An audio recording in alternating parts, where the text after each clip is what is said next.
empreendedorismo, diversidade, superação e muito mais. Sejam muito bem-vindos ao Empúria Podcast. Pontos positivos que você gostou de lá? Então, lá é divertidíssimo. As pessoas... É uma cultura diferente, você chega e fica ludibriada, né? Quando eu comecei a trabalhar, eu fiz amizades. Então, eu comecei a ver pessoas, porque onde eu estava, como eu disse, era um lugar de difícil acesso. Então, assim, as pessoas são, sim, algumas pessoas você consegue fazer aquela conexão. Então, são pessoas realmente, como você falou, muito boas e que estão dispostas, entendem essa situação de imigrante, sabe? Que você está numa situação de vulnerabilidade e se dispõem a te ajudar e te fazer companhia. Então, sim, as pessoas são, algumas, né, como eu disse, são um ponto positivo. A questão de segurança, não tem nem o que comparar. Eu saía, Lucine, de madrugada, 4 horas abaixando porta e ia com o telefone. Na rua, de boa, sozinha. Tipo ali Rocha Miranda, né? Rocha Miranda é assim mesmo. Igualzinho. Sai tranquilão, passa dor na moto e já fala, porra, quer se tacar e tudo no chão. Outra coisa que eu tinha um medo, eu tava com meu filho ainda não tinha documento, Augusto tinha 7 meses, se eu não me engano, e eu tava muito preocupada com relação à vacinação, porque sem documento você não teria direito à saúde pública. E eu conversei com o pessoal da área da saúde, expliquei a situação. Olha, eu ainda não tenho documento, mas eu não posso vacinar meu filho. Também não quero ser exportada, expulsa do país. Sim. E eles vacinaram meus filhos. Então, assim, é bem tranquilo. E, assim, se conseguir se comunicar. Até porque sim, é português, né? Eles entendiam bem a língua. Eles entendem e você consegue fazer essa troca.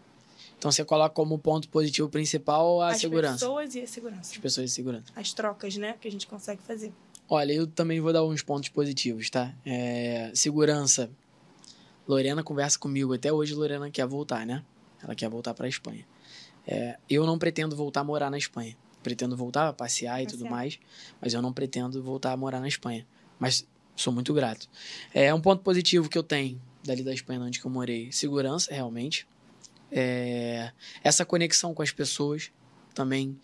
As pessoas, por saberem que eu sou brasileiro, pelo menos na Espanha a galera tem um carinho com o brasileiro muito grande, então até os próprios espanhóis, os catalães, eles gostavam da gente. Eu sempre me senti...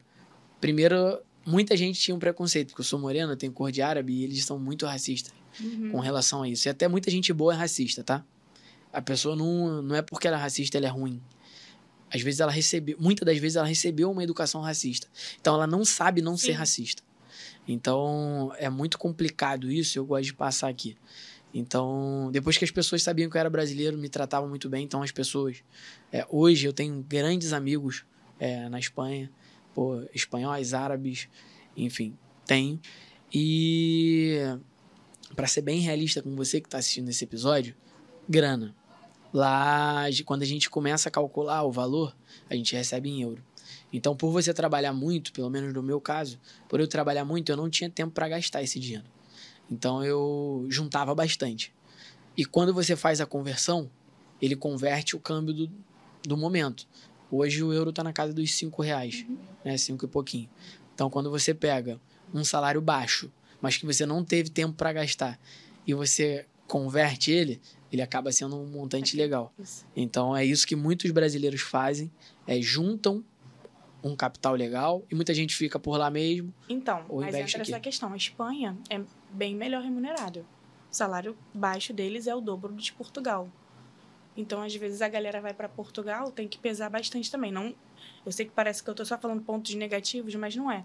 Eu acho que as pessoas ficam muito ludibriadas com a ideia de Portugal. Com relação ao custo de vida. Exatamente. Trabalhar na classe operária, você tem que saber que você vai receber o mínimo. Tá, vamos falar aqui de valores. Eu vou abrir meus valores. Na Espanha, eu como garçom, eu ganhava 1.200 euros de salário, né, mensal, 1.200 euros, mais gorjeta, né, que lá chama propina. Onde no verão a gente faz uma boa quantia de propina. Mais do que o salário. Isso. E em Portugal ali, você, no caso, quanto você recebia mais ou menos por mês? Só para dar uma ideia pra galera. 600 euros. E eu trabalhava 16 horas. Caraca. Então, assim... E gorjeta? A gorjeta, eles queriam que eu dividisse. Aí, mas, assim, depois de um tempo de casa, eu me posicionei e falei, olha, tá puxado pra mim. Eu preciso, pelo menos, ficar com a gorjeta e tal. E aí, eles deixaram passar. Sim. Eu passei a ficar com as gorjetas. Aí, eu comecei a tirar 1.000, 1.200. Isso já com a gorjeta. Isso já com a E gorjeta. daí você vai converter isso, aqui no Brasil dá 5, 6 mil reais. Só que você tem um custo de vida lá. E quando você paga de um aluguel, mais ou menos, só pra galera ter uma ideia real de quem viveu. Eu vou abrir também a minha. Já vou começar aqui. Eu pagava 400 euros no estúdio, onde era um cômodo.